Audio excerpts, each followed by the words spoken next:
Hello. I think we're on. I think we're on.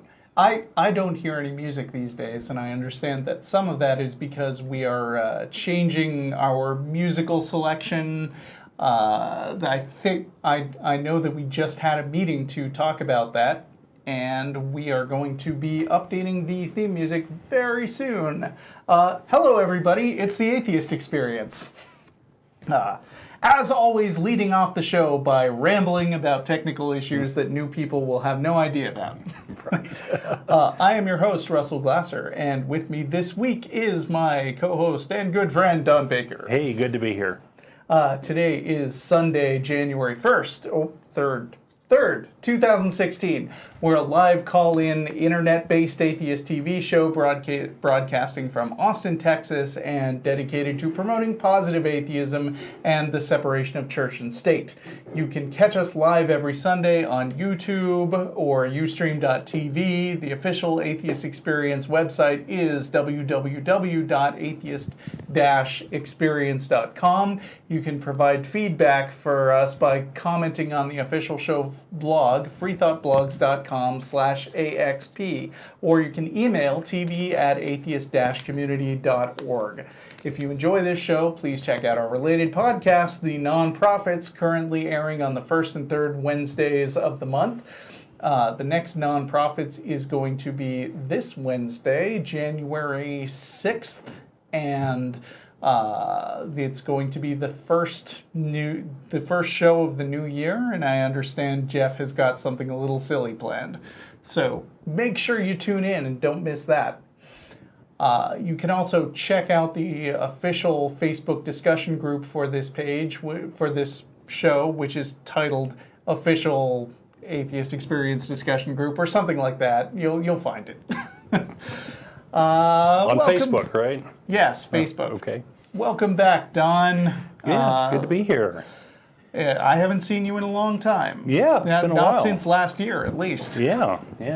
Well, we have all these weird rotations in our schedule, right? And so we don't sync up all the time. Did you have a nice holiday? I did. My husband and I, we threw a party and had way too much energy involved in that, so we were happy to have a quiet rest of the holidays. Oh, great. I took a trip to Santa Fe with my family, stayed with my mom. We skied a couple of days. We saw The Force Awakens. All right. We drove for a cumulative 20 or 24 hours. Oh, my goodness. That's a lot of driving, yeah. To get to Santa Fe and back. Speaking of the holidays...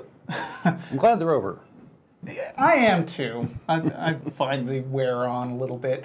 My wife Linnea made kind of a funny observation over the weekend, which is that people get all upset about people saying Happy Holidays instead of specifically Merry Christmas. Linnea's got a point to make that it's ridiculous to get upset about that, since Happy Holidays pretty much doesn't mean anything besides Merry Christmas. And to test this theory, she went around trying to say Happy Holidays to people right before New Year's Day, because presumably Happy Holidays includes Happy New Year. Sure. But nobody knew what she was talking about. They were like, Happy New Year. Because that's what you say when Christmas is over, right? I see. Yeah, well, Kwanzaa and Festivus haven't quite made it into the popular culture yet. Right. Just saying, even those little nods to different cultures really are all about Christmas. That's her theory. Yeah. Anyway, what's going on with you this week? Well, I have a topic on miracles. Would you like me to give it a start? Sure. Okay. And you can go ahead and queue up our first caller while we're waiting, and I will let you know when we're ready to take her. Okay. Yeah, so I have a three-parter, I guess, today. So I'm doing another failure topic today. This will be number 35, and as far as my counting goes, and it's the failure of miracles. And the miracle is really a business. It's nearly all branches of Christianity rely on miracles. A number of other religions rely on miracles to market God. Sure. And my definition of a miracle is an unconfirmed or unconfirmable story about a mysterious event that is used to market God. And by that definition, miracles abound. There's lots of these unconfirmed stories that are used to market God, and that's tends to be what these are. We don't have substantial evidence for a God, and miracles, miracle stories don't add to that, evidence for God. They simply serve to convince the gullible or those that are already invested in the God culture. From outside of religion, from our perspective, these things seem to confirm that religion is fraudulent or at least lacks any real substance, and that's a failure from my perspective. And from the perspective of making money and such, it's a success because it works. It brings in donations and such. And so what I want to do today is in the next two segments is talk about two grade A God-approved miracle claims that are approved by the Catholic Church concerning canonization events. And the first one is Juan Diego, the canonization of the supposed Indian from Mexico who saw Guadalupe, which I know a fair bit about, and then also talk about Mother Teresa, who was in the news recently for canonization. Now, I don't want to derail you, but can you explain to people what canonization is real quick and why miracles are relevant? Well, I don't know the specifics, and they have changed, I understand, over time, but generally for someone to be named a saint, they have to be, particularly pious. They have to, have a particular relationship with the church, and there has to be miracles associated with them after they have died. Okay. It seems to take more than one, maybe two. And I think it's three. Is it? For everybody. Oh, okay. But anyway, and the quality of these miracles is of question, right? That's what I want to kind of focus on today. Quality of miracles is not that high in standard above what people regularly attribute as miracles in their own boring, non-magical lives. Like, one time I couldn't find my car keys.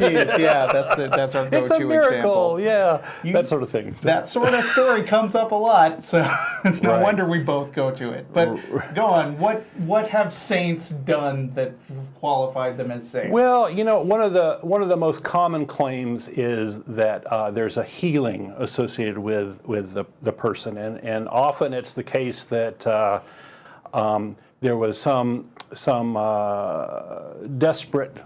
seemingly desperate situation where someone prayed to the person, Mother Teresa in this case, and they were cured somehow by some measure. And that's super convenient because people are getting sick and then not being sick afterwards all the time. Certainly. Whether they pray or not. Yeah, and they have a kind of an argument from ignorance sort of feel for them, in the sense that you're claiming that, hey, this miraculous thing happened, and hey, I can't think of any other explanation, therefore it must have been this prayer that coincidentally happened. Yeah, you might as well call this failure of imagination. Yeah, definitely. But that's kind of the introduction to the topic, and maybe we can, so we can work in calls and queue them up. Maybe we'll jump off topic and jump to a call now.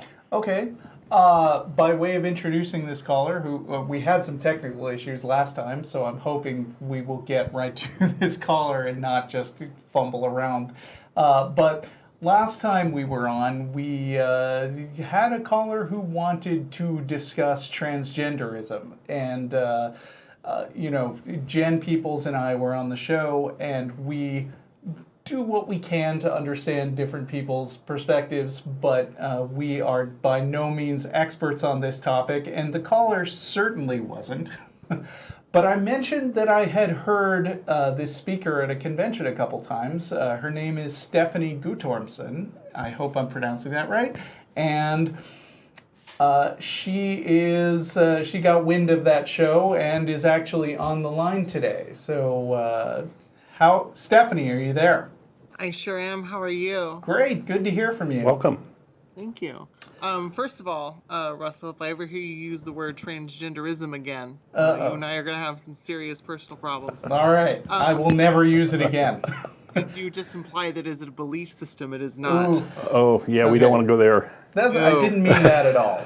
No. So the caller last time, their main point, their main question, I don't want to derail into everything they went into, but their main question was, or their I don't even want to call it a question. Their issue, I guess, was that they didn't feel that it was appropriate to call someone by a pronoun that they personally couldn't, or that didn't match what they thought. They were talking about having spoken with an atheist YouTuber who told them, yeah, you have to respect what they tell you to call them. And Right.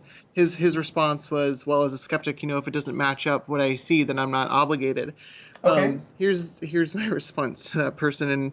And caller, if you're listening, let me explain something to you. Transitioning takes a very long time, and you're not the boss, and you're not the ownership of someone else's identity. So you can't choose for them what their identity is, and you can't choose for them their pronouns. Just like if someone were to call you by the wrong name or the wrong pronouns, you would immediately correct them and expect them to follow suit regardless of what you looked like. If you were dressed up for Christmas as Jabba the Hutt and you said, my name is Sam and I go by male pronouns, then I'm just going to call you Sam in a Jabba outfit. I'm not going to go, no, see, clearly you're Jabba the Hutt, so I need to use Jabba pronouns because that's how I roll. It's not how this works, okay? I don't know if Hutts have special pronouns, but I can believe it. Exactly. So I wanted to make sure that it was understood that it is extremely, I wouldn't say, it's not necessarily violent, but it's definitely very, very disrespectful to call someone by pronouns that they have not asked you to call or have specifically told you not to call them by. You mind if I ask you a few questions? You may ask me whatever you wish. Okay. A few people who emailed after that show, and we got a high volume of email that we are not all of which necessarily going to share with you right now. But a theme that came up was well-meaning people who thought that it was an oversight that I didn't bring up the distinction between sex and gender. I'm not sure they're right about that. Would you care to comment on that distinction? I do kind of want to know if I may be so bold as to ask what your opinion is, such that I can maybe answer you first, and then maybe the general. On previous calls, there was a time previously when I was called upon to talk about transgender issues. May I say that? Sure, absolutely. And I did make a big deal about the fact that biological sex and sociological gender are very distinct things. But another transgender listener, Bethany, sent me email, and among other points she made, those distinctions are not all that clear-cut either. They aren't. I would agree with her to the extent that there isn't a big thick line that separates the two. It is blurry. Mm-hmm. What I would say though is that for the most part, for lay discussions, for just us being respectful towards each other and understanding what's happening. For instance, and I can relate this to my surgical consults that I'm having to go to for my gender confirming surgery. Mm-hmm. Even like your sex is more or less like as you said, it has to do with the organs you have. However, where the line gets blurry is you can have females that have penises and males that have vaginas. Right. And I should say men that have vaginas. Intersex, basically. No. Okay. Not what I said. I said men. Yes. Men that have vaginas, women that have penises. You notice I didn't say males that have penises or females that have vaginas, because the words male, female are sex driven, and the words man and woman are gender words. So when you say someone is a male to female, like I am, trans woman, that gives you the direction of the sex. But they are women as their gender. Okay. That's just it. Saying that then it's the opposite for trans men. Another thing I recall the caller bringing up is that what he's, the thing that has got a bug up his butt is that he feels like the use of the wrong pronoun, so to speak, is deceptive, and that he seemed to feel like someone is trying to trick him into saying that they're a woman instead of what he would think of as a man.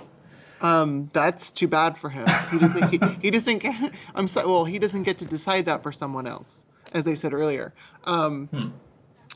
No one's trying to. If he thinks someone's trying to trick him, then he has a very, very, very narcissistic view of how the world works. No one's out. No people are conspiring to trick that guy or men in general. We're just not sitting around doing that. Trans women are sitting around trying to figure out how to get our rights in order and how to make sure we can go to the bathroom without being harassed. We don't care about him the way he thinks that we do, in the way that his statements would imply that we do or should. So when he says, "Oh, they're trying to trick me," well, that says a lot about what his own state. It says nothing about the trans people that he's hurting by doing that. It's really quite sad, honestly, to see something like that when there's a level of empathy that I think is being lost here, and instead of doing that, he hides behind, "Oh, I'm a skeptic." Well, I am a skeptic too. I have a whole channel for it, and that doesn't stop me from acknowledging that people. Go ahead and plug your channel if you want to, by the way. I'm sorry? Do you want to mention the channel name so that people can find it? Absolutely. I'm never going to turn it down an course. opportunity for that. I know how that is. You can catch me on YouTube at Think Skeptically. If you search it in YouTube, you should be able to find it. You can also follow me on Twitter and find me on Facebook. You need to spell that for people. I certainly will. It is Think, the word, THINK, and then Skeptically is STEPHTICALLY. Think It's a pun on your name. Got it. Yes, it is a little pun on my name. I'm good at puns. If you Yes. follow my Facebook, I'm either good or terrible at puns, depending on your point of view. I have another question. Sure. When we get into topics like this, and again, this is a caller-driven show, so we don't always pick the topic. We do tend to pick things that are relevant to atheism. And as I mentioned, I've seen you speaking at atheist conventions.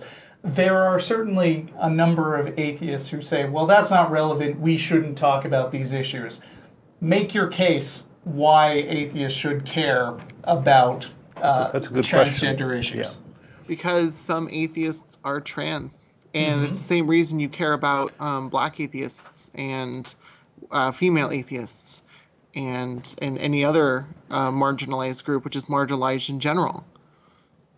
I mean, within our own group, we have people that we care about, people that we know that are going through these things, and we should be supporting them and making their issues known. And also, just as a community, it's always a good idea to be educated about things maybe that you're not exposed to all the time, or what have you.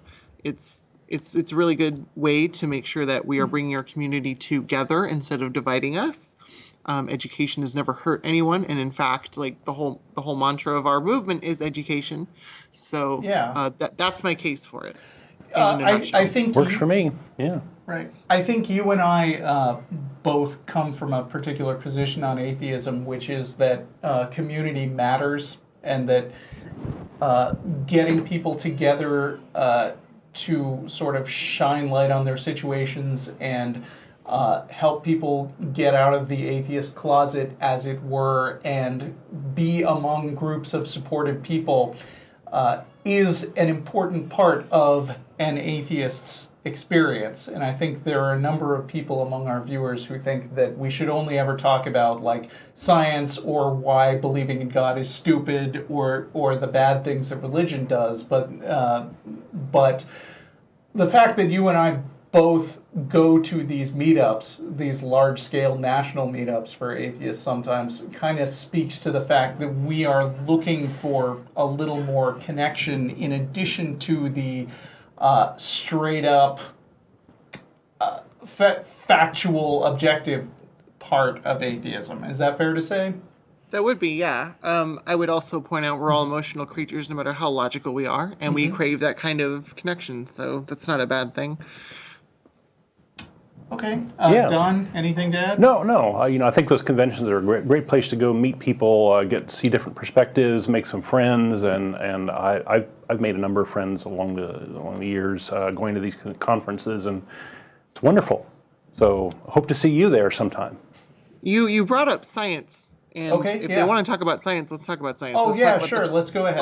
Let's talk about the fact that gender dysphoria, and this kind of goes to the caller's question that we started with. Gender dysphoria is a diagnosable condition, and I call it a condition and not a mental illness because it is not a mental illness. There's a difference between mental illness and the conditions. Conditions like gender dysphoria.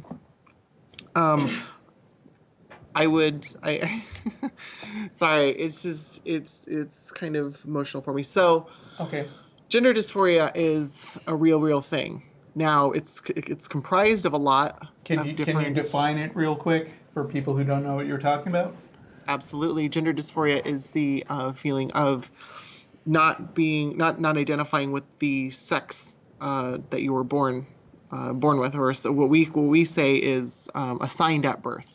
So the gender and the sex that you were assigned at birth, you don't associate with that. And someone who is cisgender, that term means someone who does identify with the sex with which they were assigned.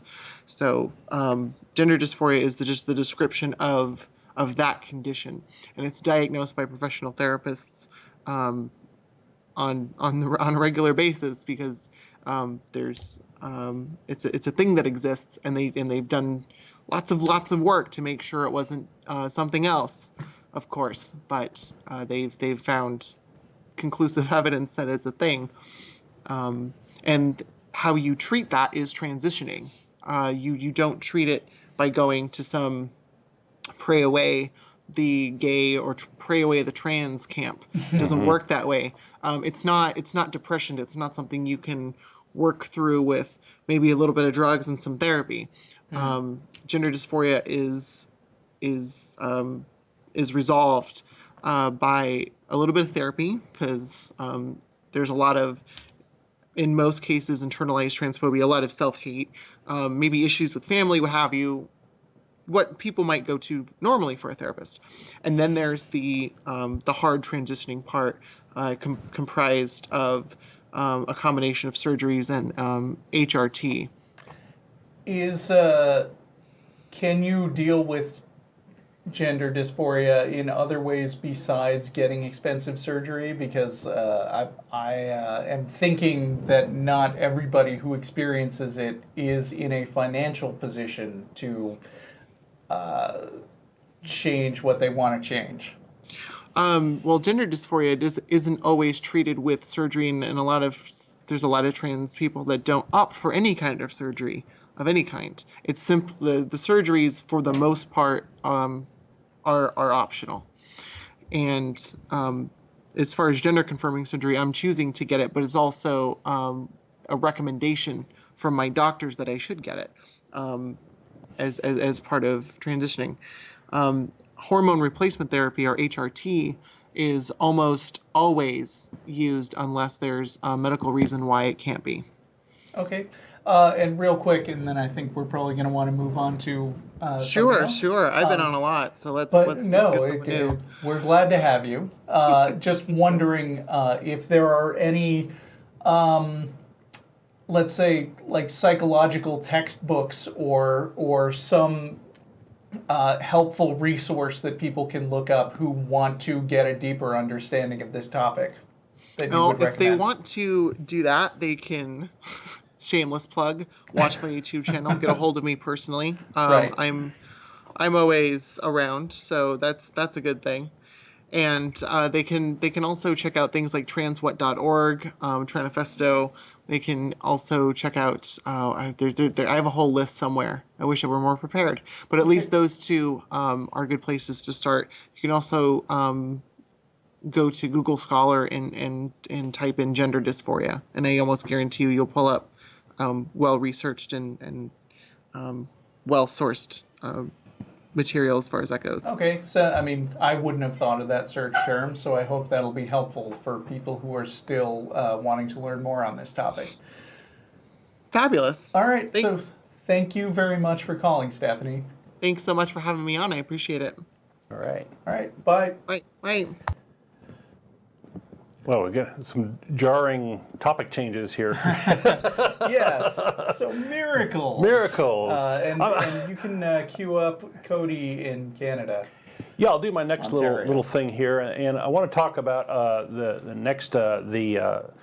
canonization of Juan Diego that happened in 2002. And Juan Diego was allegedly a devout Aztec peasant who saw a virgin apparition and received an image of Guadalupe on his tilma or cloak.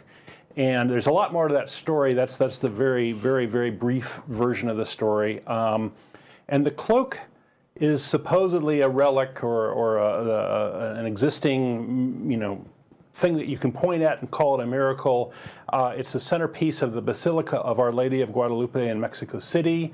I've actually been there myself, and that basilica is allegedly built on the site of where that miracle occurred. And the basilica gets millions of visitors yearly, and it's a big money maker for the Catholic Church, and that's part of the reason I think that it's a big deal there. People go there for pilgrimages, and there's a lot of money exchanged and that sort of thing. What the Catholic Church won't tell you is that Juan Diego is most certainly fictional. In reality, the image on this cloak was painted by an Aztec, Marcos Chipac de Aquino, around 1550.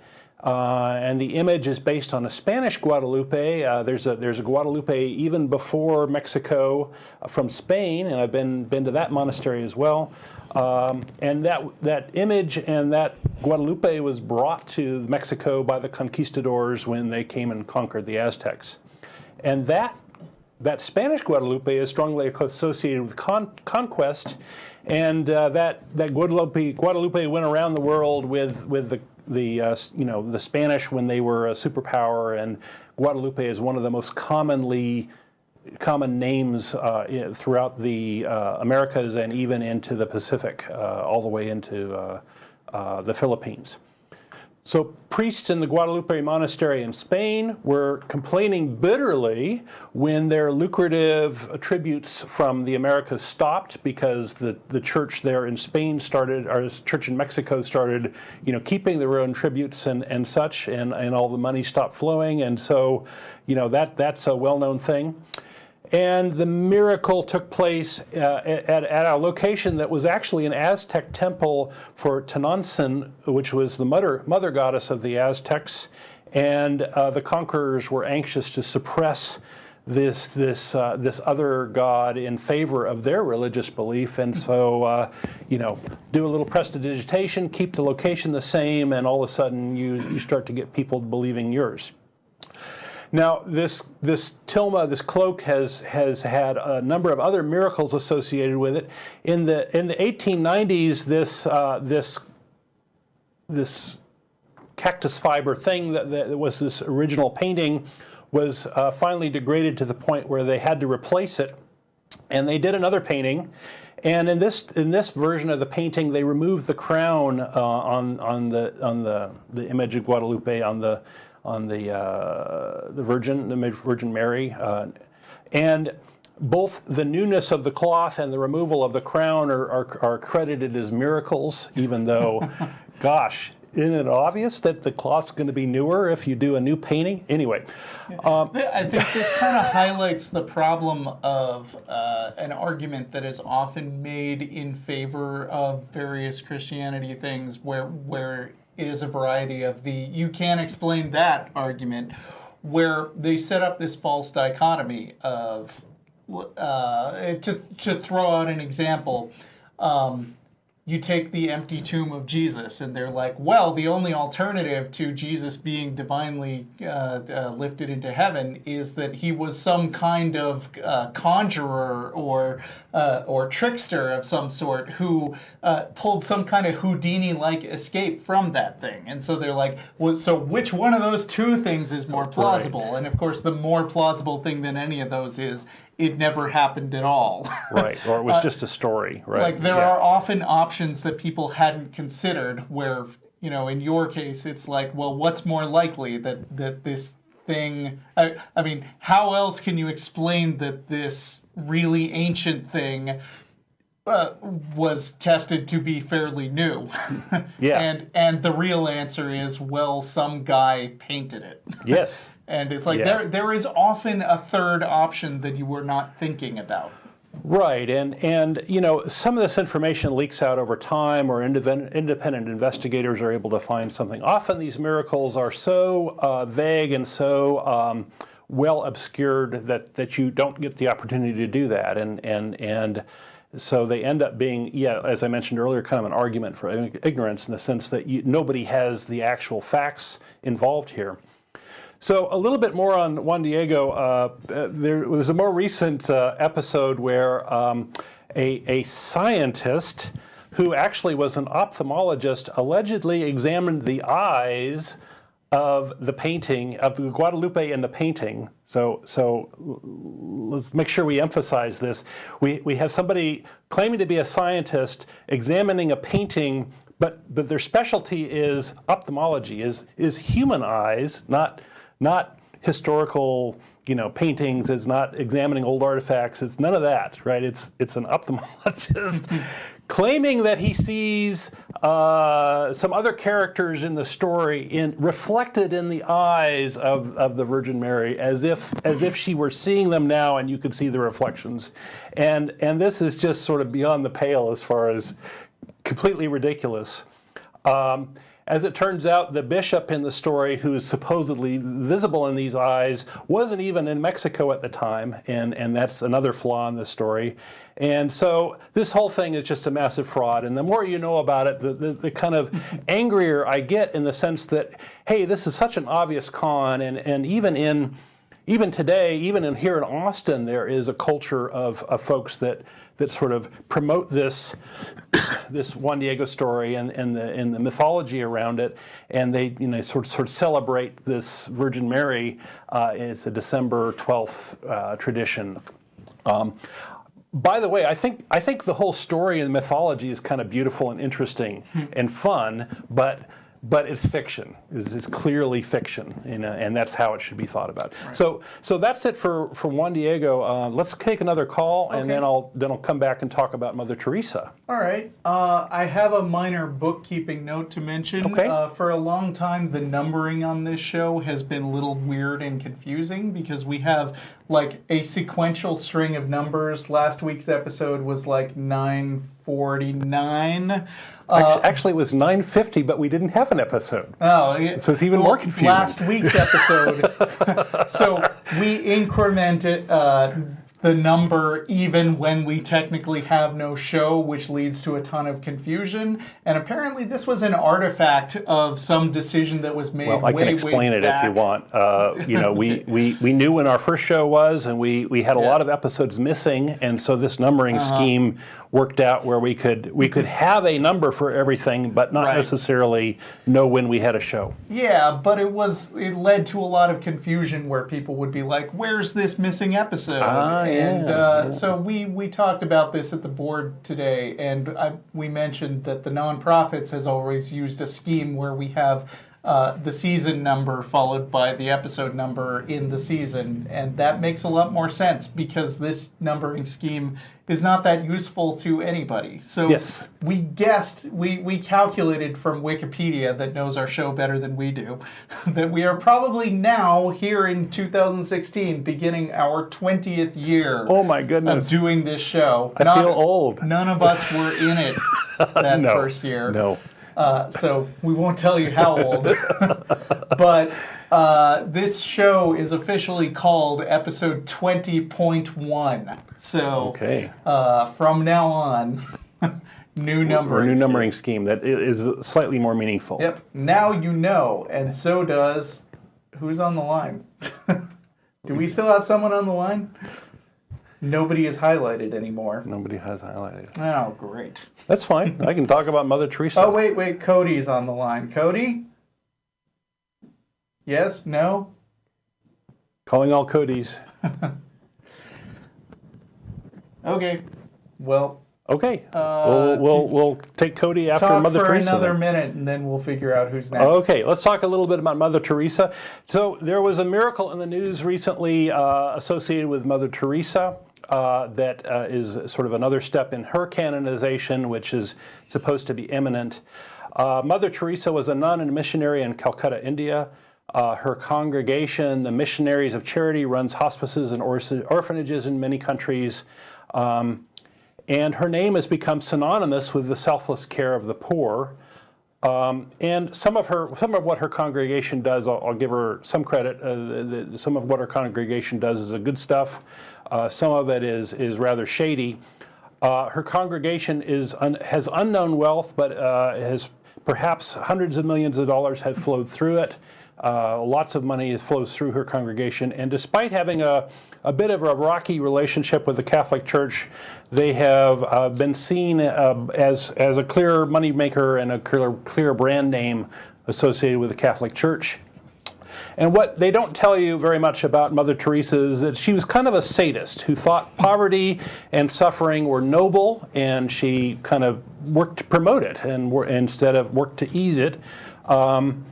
Despite having vast wealth at her disposal, she gave substandard care to those that were in her care, and had them beg for food and these sorts of things that seem sort of a bit beyond the pale to me. They were really not giving out medications of any sort in this, and people with cancer were getting aspirin. Mother Teresa herself went to Europe for decent health care, so her clinic was not good enough for her. And she worked tirelessly to counteract anti-poverty initiatives in India, such as promoting contraception and lower birth rates and these sorts of things. And she was the beneficiary of various money transfer frauds, yet she refused to return any of it. So she's had two miracles associated with her. One was in 1998, and this one, an Indian woman suffering from tuberculosis and under a doctor's care for it, and taking anti-tuberculosis medicine, was a believer, and she prayed to Mother Teresa, and she had her cancer cured. Only she didn't have cancer. Okay, that you know. Right. So we got a little prestidigitation. She was being cured of tuberculosis, and to be sure, these had little lumps associated with their tuberculosis tumors, but they were not cancer. And of course, the miracle is that she was cured of cancer.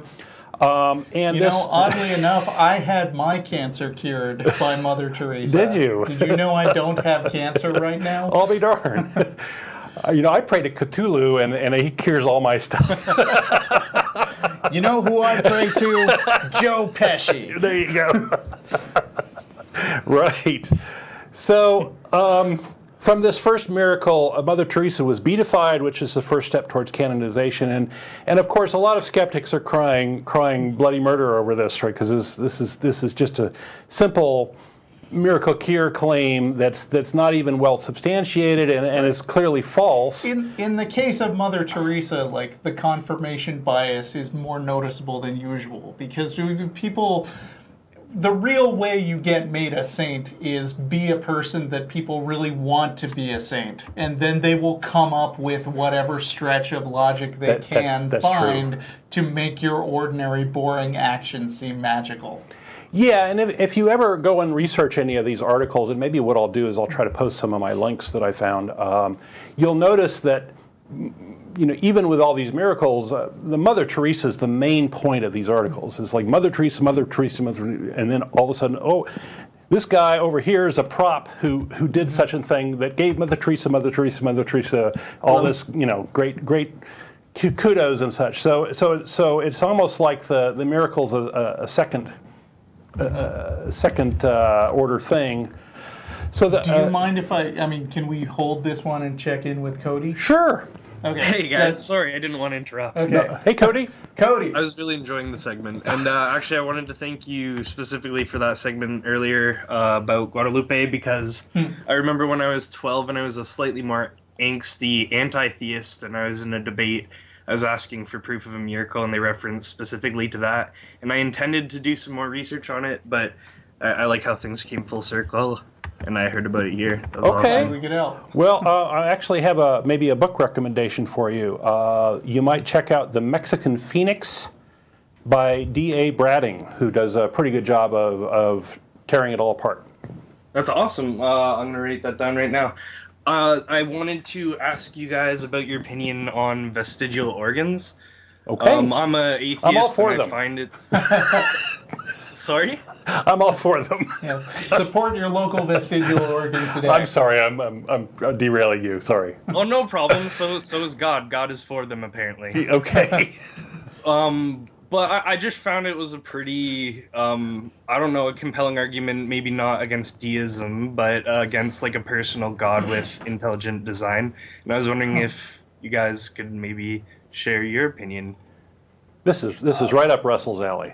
Nice. Not really. I mean, I wouldn't. I rarely bother to use any evolutionary fact as evidence against God, because it's more like what Christians are really good at doing, or apologists for religions in general, because Muslims do this too, is twist themselves in knots trying to explain away anything that, any scientific fact that comes up. So when you hear about a vestigial organ, if you put this to an apologist, what they will say is either, that's not really a vestigial organ, God has a purpose for it, or God can do anything. When I argue against the existence of God, I tend to focus on the point that there is no really good, compelling reason to believe in God, Yeah. and all of the reasons that they bring up about why God had to do this thing or that thing, whether it's create the beautiful trees outside the window, or get the universe started, or be responsible for the existence of the laws of logic, whatever the hell that means. My response is generally that explanation isn't needed to explain the things that we see, and it muddies the water even further to try to explore the issues that are raised just by coming up with a super powerful magical creator of everything. It brings up more new questions than it answers. I think I've heard somebody refer to the like idea of a god as a vestigial organ on the assumptions that should I'll go be made. with that. Well, I mean, vestigial psychology, maybe. Yeah. We have no need of that obviously. hypothesis, right? Yeah, I'm being...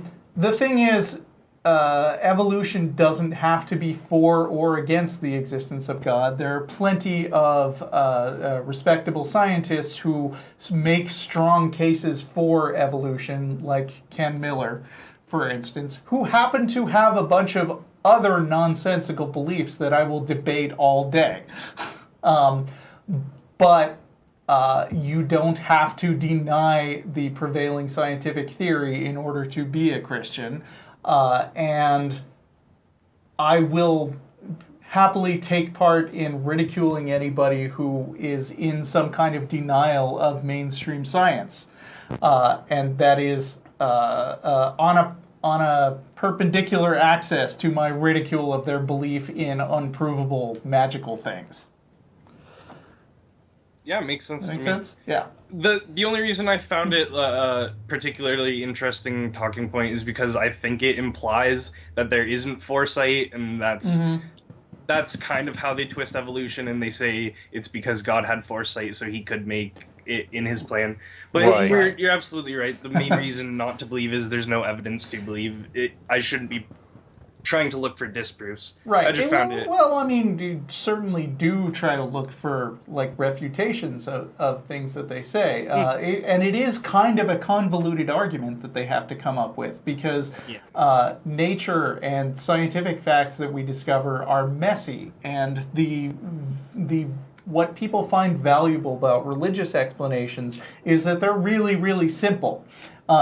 If something weird and complicated comes up, then they can say, "Oh, well, God's ways are above our ways," and whatever. But shut off their brain and go on. Yeah. But when you come right down to it, all these explanations are basically, "I believe what it says in this book, and I don't have to know anything more about that."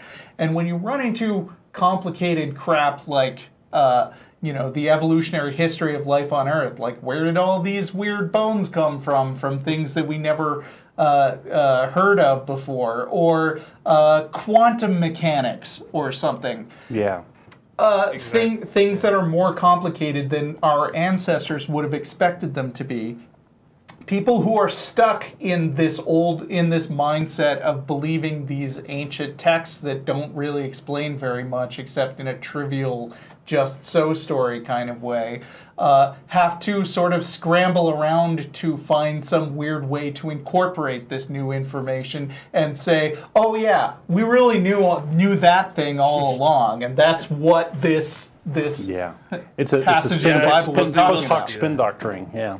Right. Yeah. Moving the goalpost even, I suppose. But that's exactly, I think you articulated it perfectly. That's exactly what I wanted to hear. Thank you so much. Okay. Have a great day. Thanks, Cody. Bye.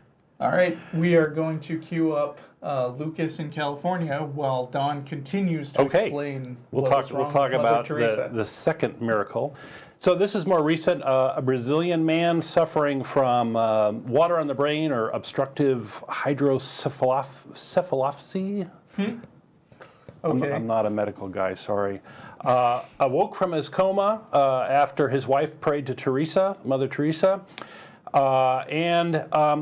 I think the Catholic Church has learned something since the first miracle, and that the identity of this man is conspicuously absent. So it's very difficult to actually go check any of these facts and these sorts of things. So I did try very hard to find any sort of evidence of a cure in the secular press, or any sort of mention of, hey, this miraculous thing happened, it's outside of our science, or any of that sort of thing. Did not find it. And the articles that exist about this are all primarily about Mother Teresa and the fact that she's being canonized, and not so much about this miracle. The miracle is kind of a secondary thing. And you also see evidence of these things being called tumors. They're not tumors. They're not cancer. These sorts of things. And I did find an article that these sorts of things, people do sometimes spontaneously heal from them, and this is not necessarily a fatal thing. Although this particular man was in worse shape because of other things. So this I'm going to file this as unconfirmable in the sense that we don't know. And there's not enough evidence here to even try to debunk it, because it's been hidden, actively hidden. Even though the Catholic Church could identify this guy, and we could go look at the scientific records and these sorts of things. So all of the information's on this is secondhand, and for all I know, there wasn't even a man. It's just a story at this point. So I don't even know. I'll just say that. But I will say that in this town of Santos, Brazil, or city, giant city, there is another faith healer earlier that has been an 8-year-old girl who is faith healing, and she's all the rage in the Pentecostal faith. Oh, for goodness sake. And one has to wonder that either the Catholic Church is trying to compete with this, or whether they think, oh my goodness, there's all this money changing hands, we're missing out. And this girl, her father's a minister, and just to top it off, her father's a former car thief. So anyway, he turned from car thieving to telling people that his daughter magically to religious heals thieving, people. right? Yeah. I don't see any problem with that. I'm sure he's an upstanding citizen. Right. So anyway, what seems clear to me that this is all business, right? This is all marketing particular stories that are gonna bring in money to the religion. So again, my definition is an unconfirmed or unconfirmable story about a miraculous, mysterious event that is used to market God. That's what a miracle is. And the quality of the miracle doesn't seem to matter. These are the very best miracles that the Catholic Church has come up with. They're actually advancing their saints. Right. Like I said, if you want to make someone a saint, you just latch on to anything. Right. And here you go. And these miracles, I'll put those in scare quotes, are just evidence impressive only to the gullible and a moneymaker for religions. They demonstrate that Christianity and other religions rely on them are frauds, and that they care primarily about duping the simple-minded for their own gain. That's a failure of Christianity. Okay. Let's take another call. Thanks. Lucas, are you on? I am, guys. Hello, Lucas in California. How are you? Hey, how are you guys doing today? I'm good. How are you? I'm pretty good. So, I've been watching the show for a little while now, and I've kind of figured out that you guys don't really like when someone comes on and they're talking about God. You're not gonna just bypass what they're saying and say God does not exist. Like you're not saying there is no God. You're kind of really saying that you don't believe in a God. So would you guys, like, that's kind of like soft atheism. Would you guys consider yourself soft atheists? Sure. I mean, that or agnostic atheist. I think Matt lately has taken to answering a little differently and saying something like, I know God does not exist. I've heard good arguments for that, but I am still happy calling myself an agnostic atheist right now. I'm going to give a little different answer to that, and that is that you really can't talk about atheism until you talk about a particular definition of God. And so it's atheism with respect to a particular God, and I can't make a blanket statement about all gods that might exist or might be in someone's imagination, because I just don't have the time and energy to do an exhaustive search of all this, right? Right. Mankind has created tens of thousands of gods, and I don't know of any of them that are worth consideration or worth any sort of special I don't know, exaltedness or whatever. But I'm here every month or so, and I'm welcome to be proven wrong. And it's a good thing if I'm proven wrong, because at the very worst I'll learn something, right? But it's kind of like why one of our favorite questions on this show is, tell me what you believe and why do you believe it? Because we're not necessarily going to make a blanket statement about every single thing people believe. Some of them could be true. Mm-hmm. But the question is not, we definitely have proof that no gods exist. The question is, what do you call a god? Why do you think that it's real? And convince us. And so far, I haven't heard anything that is worthy of being called a god that makes any sense as something that actually exists. So if someone were to come at you with, say, like lots of people like to say this, undeniable evidence of God, but it really, like, how you guys have heard before, like you were talking about miracles, like using circumstantial evidence as proof as God is just completely unusable in an argument. It's weak. But like if someone were to come at you, if someone were to come at you like with like an undeniable argument of God, would you possibly like reconsider your Sure. I mean, if it's undeniable, then by definition I wouldn't be denying it. Undeniable, The question is, what are the standards for something actually being undeniable? Because there are also a lot of things that people claim to be evidence for God, where even if we can't explain it, we don't jump to the conclusion that there is a magical man with all the powers and implications that entails as the cause. It just could be a thing that is currently unexplained. Yeah, I'm wrong all the time. And the goal, I think, is to try not to be wrong and to try to learn when you are wrong and grow. And so I would welcome being proven wrong. That's how you do skepticism. Yeah. Yeah, so I've been wondering, like, over many years, like, really, like, what is the reason that religion exists? Because there's really no, like, substance to it. Like, there's no, like, evidence, like, but like people say faith, but I don't really understand, like, why. There's been a lot of needs... books written on that. Part of it, I think, is emotional comfort. Part of it is kind of the real world is a kind of a scary place, and having a magical being on your side is helps make it less scary, I think. Yeah, I mean, like, here's one really simple answer. Death sucks. I've heard that I'm going to die, and yes, I don't like that at all. Yeah. Some guy comes along and tells me, hey, it turns out you're not going to die. You're going to live forever. And not only that, you're going to live forever in a place that is much, much better than here. Sign me up. Some people find that appealing. Yeah. And then there's the whole thing about how once these ideas get entrenched, there are sort of power vacuums for people to fill, where they're like, hey, I can tell people that they're going to live forever, and they'll give me lots of money and sex or whatever particular thing happens to motivate me. And so then you have people with a vested interest in perpetrating this thing that maybe they didn't even invent, but it happens to be useful to them. There are a lot of different things from a sociological perspective that cause religion to exist. And I'm going to let you in on a little secret. Being true isn't the only reason that people believe things. Try to contain your shock.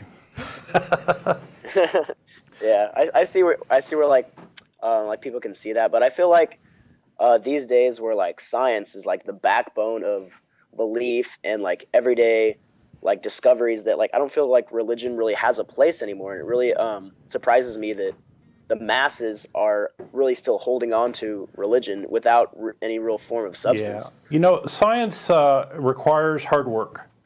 Even to understand it, it takes a fair amount of education and work and effort. And I think part of the appeal of religion is that it offers simple answers to things. God did it, and you're done. That sort of thing. Yeah, I'm gonna. This probably won't be useful to anyone who is like listening to this as a podcast, but I'm holding this up to the screen. It is a graph by the Pew Research Foundation in 2012. The light gray bar, which is, as you can see, going up and up over time between 2007 and 2012. And the numbers are from 15 to 20. Yeah. Heading up from 15 to 20, so that's just the last 7 years or so. That's people who believe nothing in particular about God. And then these shorter lines are people who identify as agnostic and people who identify as atheist. These are some figures that I've been bringing up in talks a lot because they demonstrate how all this talking about atheism and also the advantage of social media that atheists have from being able to reach a wider audience and break people out of their little bubble has translated directly to a great rise in unbelief over time. So in the last 7 years, it's grown atheists are sexy. From 15 to 20%. Yes, we are super sexy too. No. There's a grain of truth to what I'm saying in the sense that it's become a little more popular. The stigma is disappearing, and visibility is super important. I think the gay community has proven that. Right. That being visible and talking about the issue does change minds in the long run, and is a good thing. 20% of people just being nothing in particular, not even ready to come out and say that they identify as atheists, isn't huge, but you have to remember that religion has a many thousand-year head start.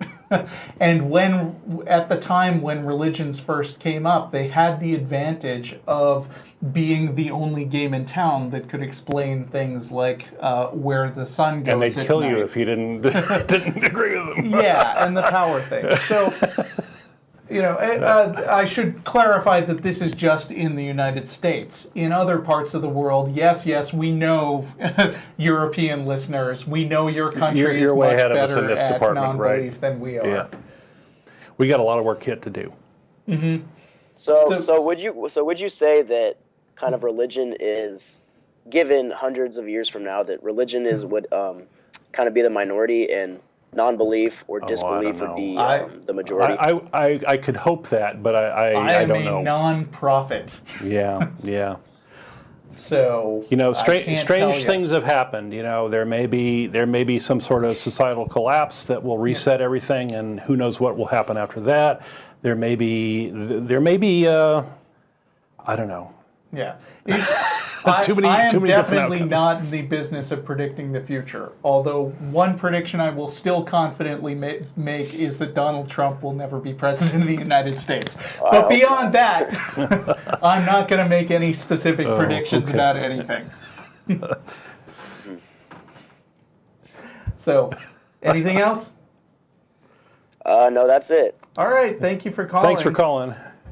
Thank you so much.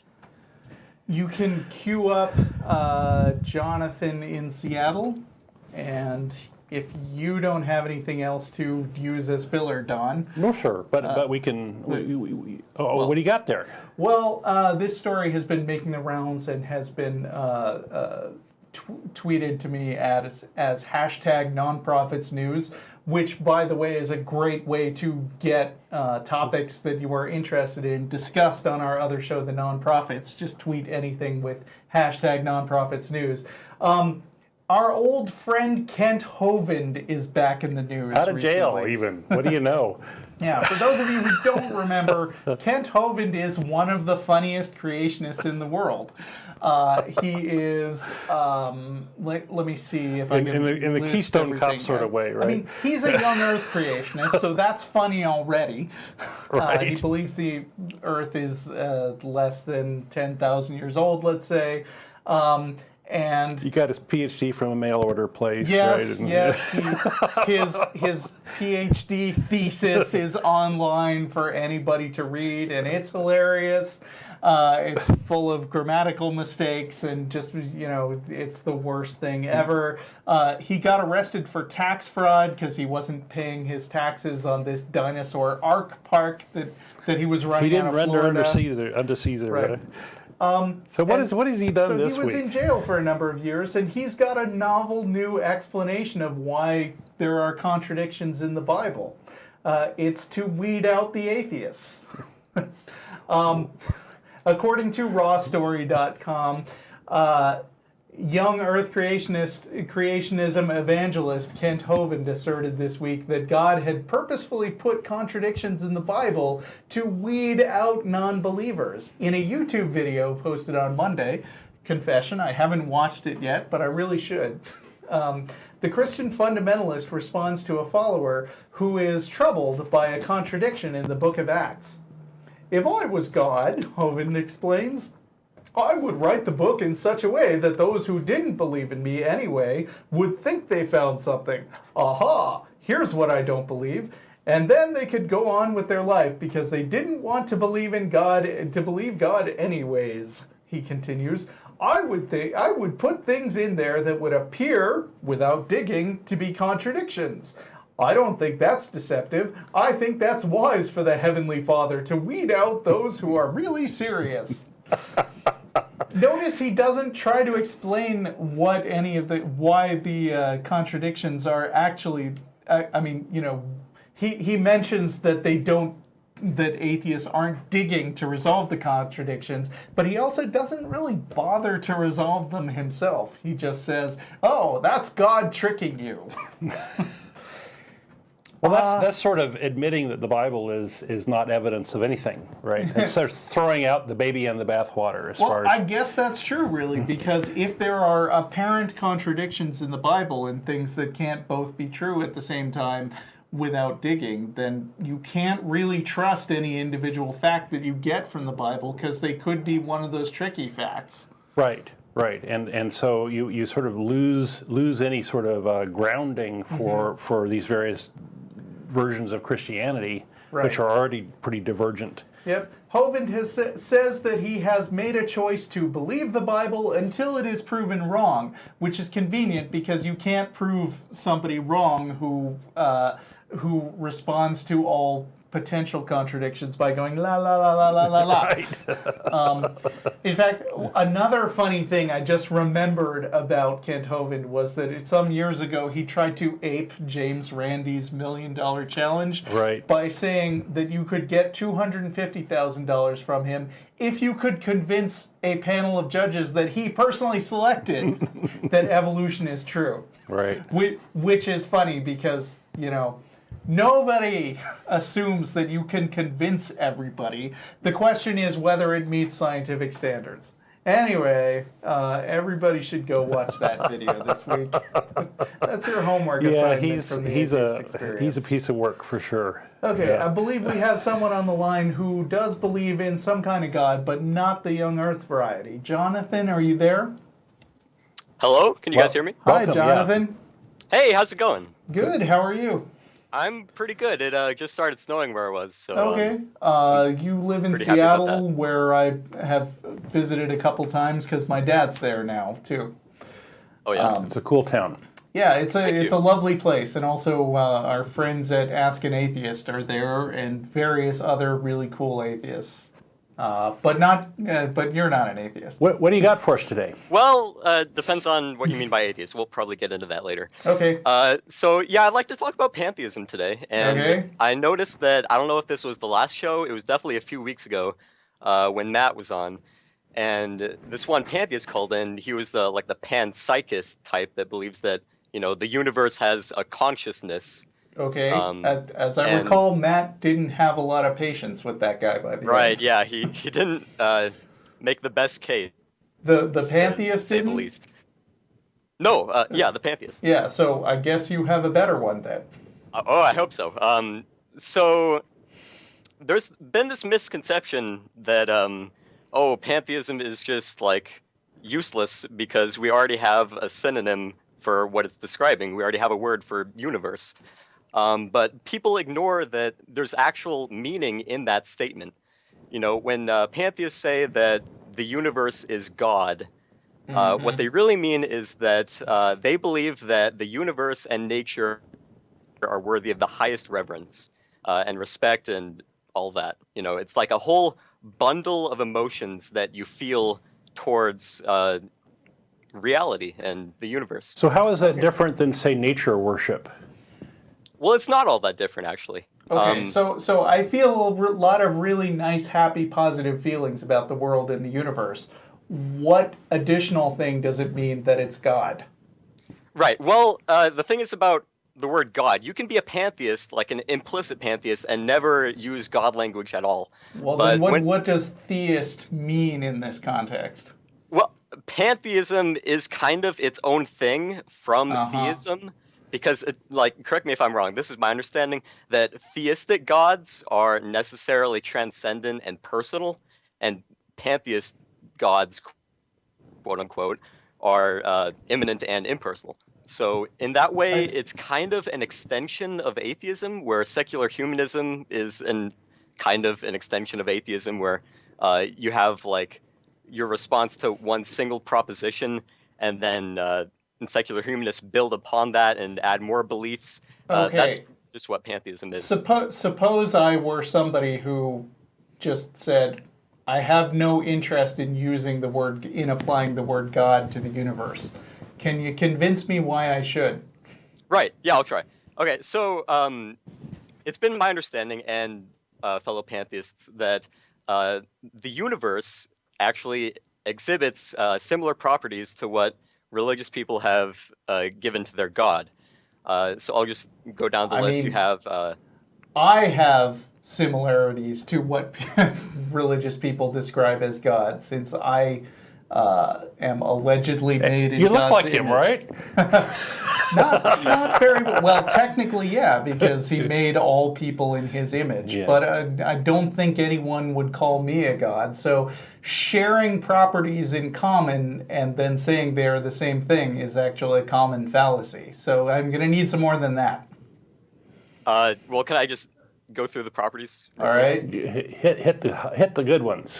Okay. Well, when pantheists say like the universe, we mean universe with a capital U, which is like the totality of physical existence. So it's like the whole system. Okay. So for the properties, you have omnipresence, if you define the universe that way, right?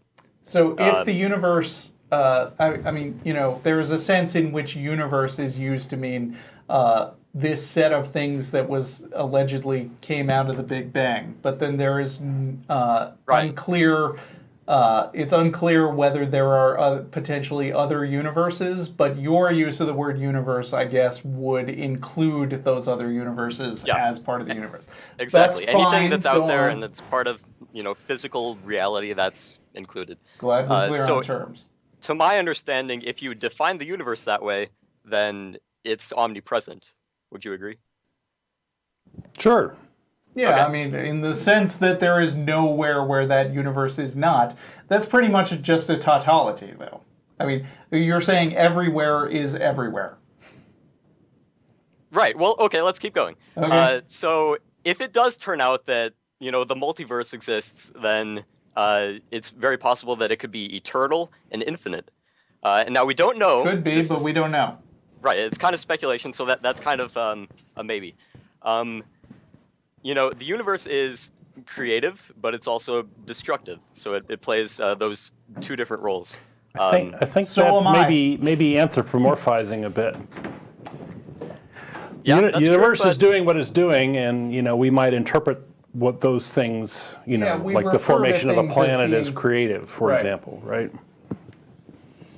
Well, it's creating something, rearranging things to make new things, right?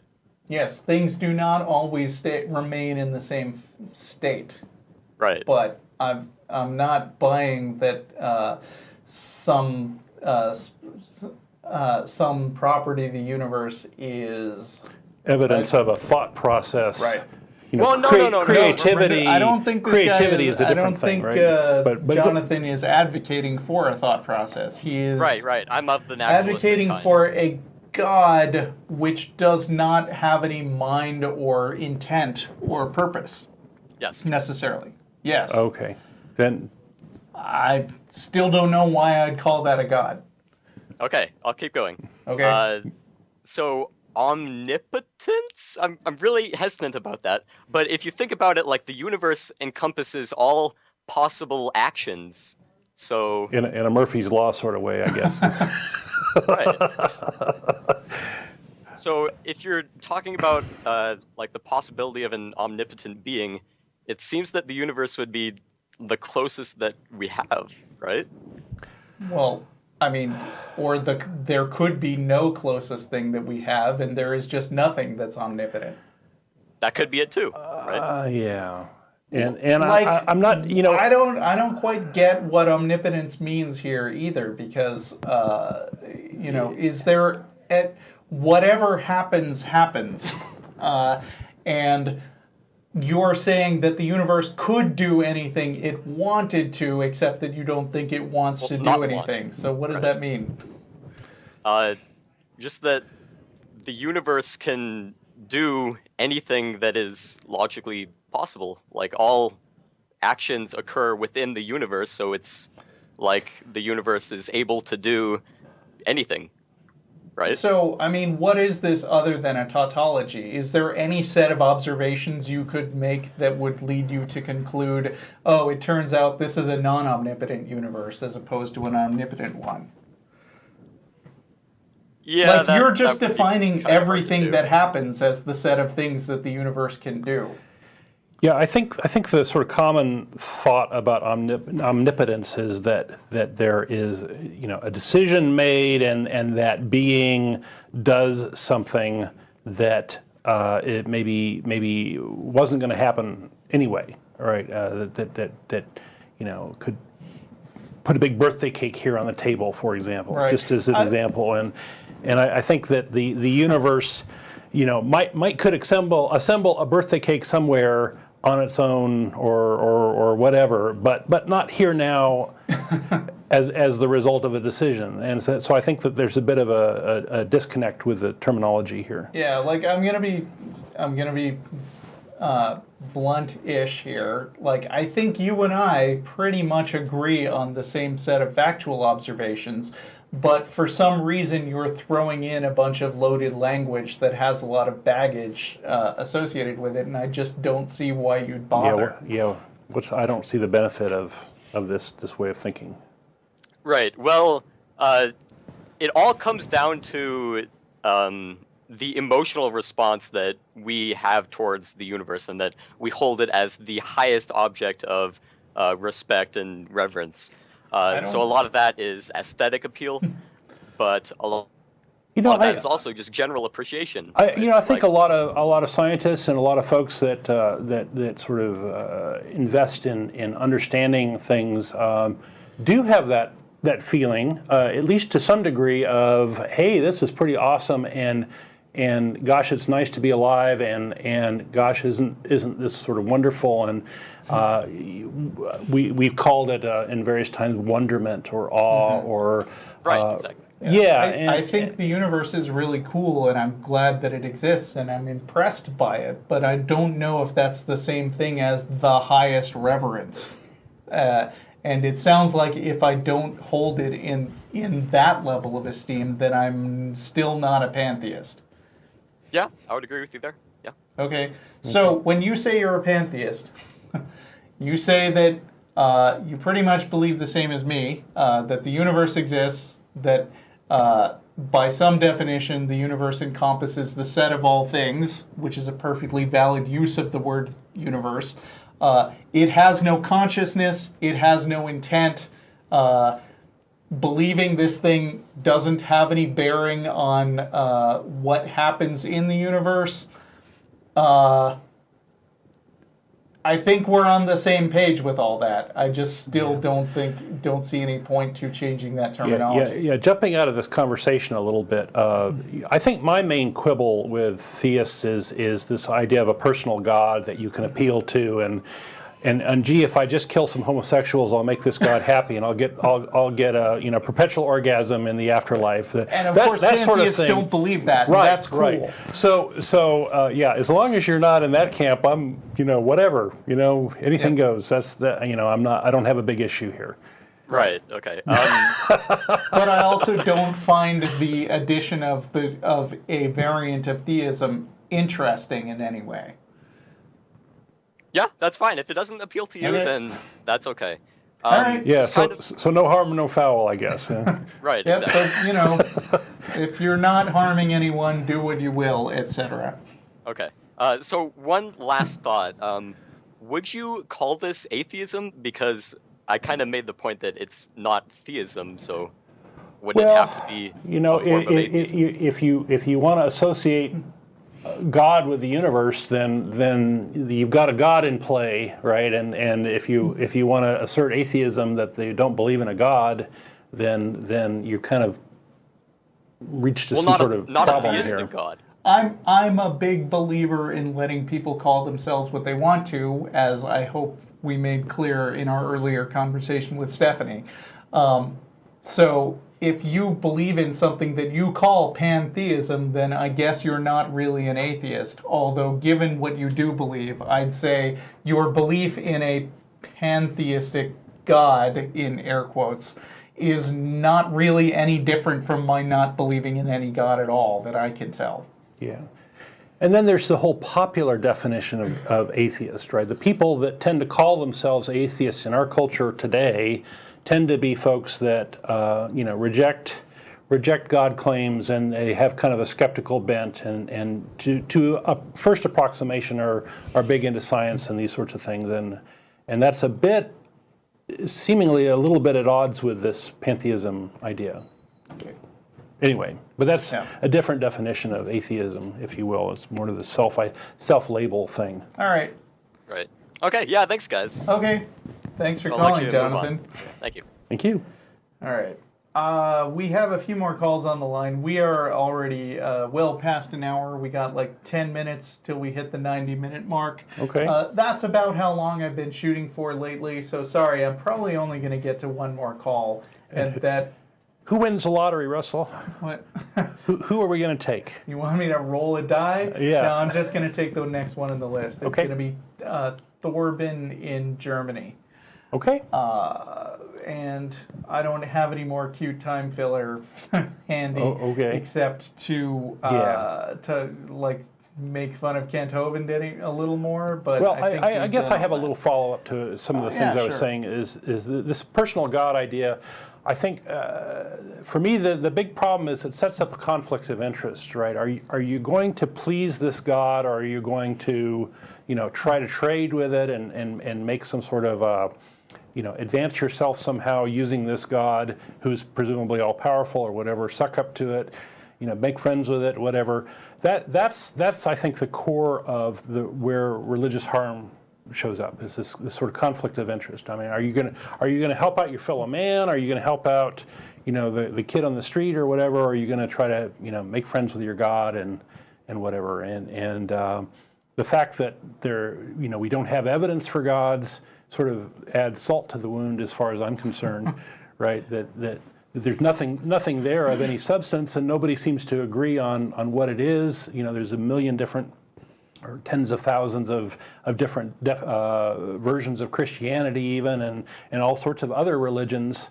There's no objective reality there. So yeah, when we as atheists say that I don't believe in God because there's no good evidence for God, and that's really all there is to it for the most part. Yeah. People say, oh, but what about all these miracles that you can't explain? Or what about these prophecies in the Bible that are really miracles? And then you ask them to go into details, and the miracles themselves, when you dig into them a little bit, are never nearly as impressive as the stories about miracles that you've heard. So like, Jesus allegedly fed thousands of people with loaves and fish, with one loaf of bread and some fish. And that was super impressive in the book. right.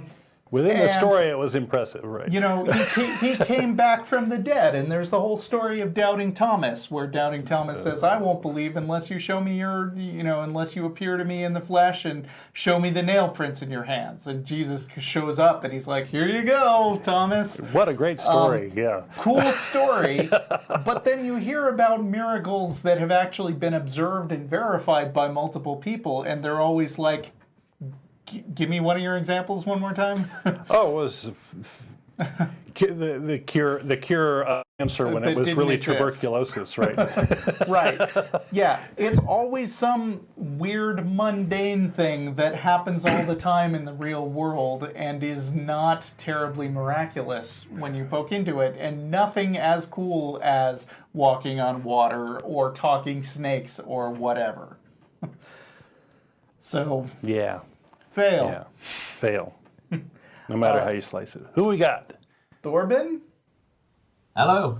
Hello. You are our last Hi. caller. Oh, It's an honored position. Oh yeah, I mean it's pretty late over here, but I'm Sorry we glad to kept be you on. waiting. Love to talk to you both. Should I just jump right in? Please do. Go for it. I was kind of hoping to be on like a call or two before, because you did a good segue there when you were talking to the European audience. The thing is, you said that the Europeans are always going like, you Americans. We are kind of crazy in a lot of dimensions. Yeah, Yeah, so yeah. much more crazy. Yeah. I'll Here's give it. the thing, like I was in America for half a year as an exchange student. Mm-hmm. I definitely noticed that people were more outspoken about their religiosity, but over here it's exactly the opposite, and it's not very helpful, at least not to me, because I don't know if someone actually is religious or not, because it's just not a topic that is ever discussed. You know, So you 50 don't know years who to ago, shun. 50 years ago, a religion was not considered a topic of polite conversation because people generally disagreed and people kept it under their hat. And I think that just in my lifetime, things have changed quite a bit there. And the theists have become much more vocal and much more active. Right, and when people aren't allowed to talk about something, that benefits the default position the most because people cannot compare notes. They can't discuss whether they actually are the thing that is by default. And it also leads to things like, I guess, the church being supported by tax dollars, and nobody really wants to talk about the Church of England, and yet somehow they're giving them money that they have no say in. That's the same way over here. I don't know if you're familiar with how the church is structured over here in Germany in particular, but I actually had to go to the courthouse in my city to basically unsubscribe from Christianity. Because I mean, for me at the moment doesn't make a difference because I'm still a student, so I don't have any income. But if I were to have income, the church would automatically take its deductible from that. Yeah. Well, Just by virtue of my parents dragging my child self into the church one day and having me baptized, that gets jotted down and is put into every file on me. So I always joke about this when I say, like, I was moving quite a lot when I was a student. And when I moved to this new city, you have to call your bank and let them know, yeah, I live at this new address now. I have to tell basically everybody that I have a new address now. And yet the moment I basically signed in to that new apartment, I have to tell my government. The next day I had like the leaflet from the local church in my post. Right. Of course. And that's just a reality over here that is kind of weird, but this is exactly what I wanted to talk about. Of course, I've heard that one benefit to having state-funded religion is that it really motivates people to say, nope, I got nothing to do with that church anymore. Officially, Exactly. There's money on the line, so they're gonna not stay that religion by default if they can help it.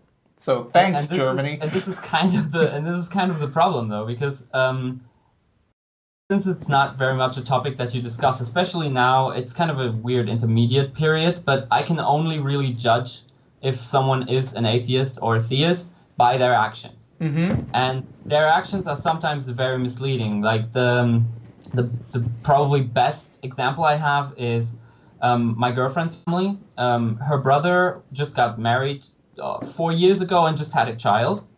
They did the whole Catholic wedding. The child is baptized, and they are still members of the church, but they never go. They don't even go on Christmas. Okay. And never discussed religion with them at all. It never comes up. It's not like they have any crosses in their house, or actually, I don't even think they have a Bible. They have just this association with the church through the tax system, pretty much. Yeah. And they don't follow it at all. And then on the other side is her little sister, which is also a lesbian, which is just a whole nother dimension of craziness in this whole debacle. She wanted to quit the Catholic Church because of the tax thing, and her brother then said, yeah, but what if you ever want to get married in the church? You can't do that when you're not a member of the church and the tax system. And we're like, but she's a lesbian. How? I mean, wait, is same-sex marriage allowed in Germany? That's a whole nother can of worms. It's I think officially it's not called a marriage. We have this whole civil union called a civil union. But I mean, something. even if you were gonna get married to a person of the same gender, you certainly wouldn't do it in a Catholic church anyway, right? Well, I don't know about that, but certainly I would assume the Catholic Church wouldn't be doing it. They're not keen on that. Yeah, it's a two-way street, isn't it? Yeah. But then again, her sister is the very much spiritual one. I don't want to call it religious, but very much spiritual. Well, go get married outdoors or something, and you're all set.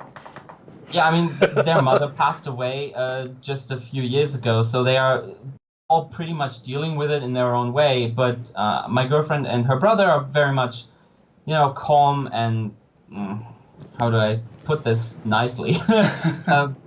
They're not overly concerned about it. They knew that she was sick and that her death was the best alternative. Yet her smaller sister is always, going to the funeral home and spending time at the grave, and the others have never done that because they're just not those kind of people. And I would agree. I don't think going to a grave and talking to someone is... Different people have different... I have this question. What difference does it make to you whether you know that your sister believes in God or not? Like, how will it affect the way you relate to her? Are you just bothered because you would like to talk about, let's say, the Atheist Experience with her, but you don't know how she'd react? I wouldn't be able to do that anyway because she doesn't speak a word of English. But the problem I have with my entire family, both my own family, my extended family, is that I can talk openly with my brother because we're pretty much on the same page on anything that is concerned with religion. But when it comes to my cousins and even my uncle and aunt, they're all practicing it. Like I outlined before, they were just stuck in this position where you have to go to church at least on Christmas, and they never go any time else. Sometimes they don't even go on Christmas. They can't make you go to church, right? You have to have the child baptized, and it just keeps on going like that. And I don't really find that productive, to be on the first instance. And then I kind of want to get into a conversation with them to maybe get them to admit to themselves pretty much that actually they are not really interested in anything of the religious sort, but are just doing it because it's expected of them. Let me tell you something that I tell a lot of people, and I hope it will bring you inner peace. Other people's beliefs are not your problem. Like, it's nice to win people over to your way of thinking, but there are people all over the world who are never going to think the same as you do, and some of them are your family. And it's not your job or your responsibility to fix everybody's lives. And so if you don't feel like you're comfortable talking to your family members about religion, nobody says you have to. And it may bother you that they do all these token gestures to religion, but if you don't get along with the kind of people who do that, you don't have to spend a lot of time interacting with them, because just because they're family doesn't mean there's a law that says that you have to spend all your time hanging out with those people. I understand all interaction with people is and should be voluntary, and you can make a group of friends with whom you can discuss these common interests, and you don't have to try to change these other people who are just in your by default because of their blood relation to you. No, I mean, I completely understand that. And it's not like I want to have like deep philosophical discussions every time we meet for a family get together. But my main goal here is to kind of soften the as it were, when eventually I'm the one that's getting married and having children, and I'm not going to conform with all of this. Because by that time, I think my mother is pretty much, she knows. Right. But that's the thing, like, it's such a non-topic over here that even though my mother is, I would say, the religious one in the entire family, obviously excluding my grandmother's. Right. But when even, you get married, even with her, it's not like she would come up to me and say, "Oh, so you're an atheist? I don't like that." Like, that's not going to happen. But when I say I will not have my child baptized, that is something that I feel could lead into a very big discussion. It could, and it's perfectly reasonable to want to anticipate that and have that discussion early if you feel like it. the only way to do that really is to just rip that Band-Aid off and have that conversation on your own terms and in your own time. You can have that discussion now or later. When you get married, it's your goddamn wedding, and you can do whatever you want. You get married in a movie theater. You get married outside in a park. You get married in a courthouse, and you can tell your family members when that time comes, oh, I'm sorry you have a problem with me not getting married in a Catholic church, but I think Catholicism is dumb, and I have interest in associating with them. Yeah, I mean, Catholic tradition. I was raised Lutheran. Okay, I don't know if or that's, Lutheran.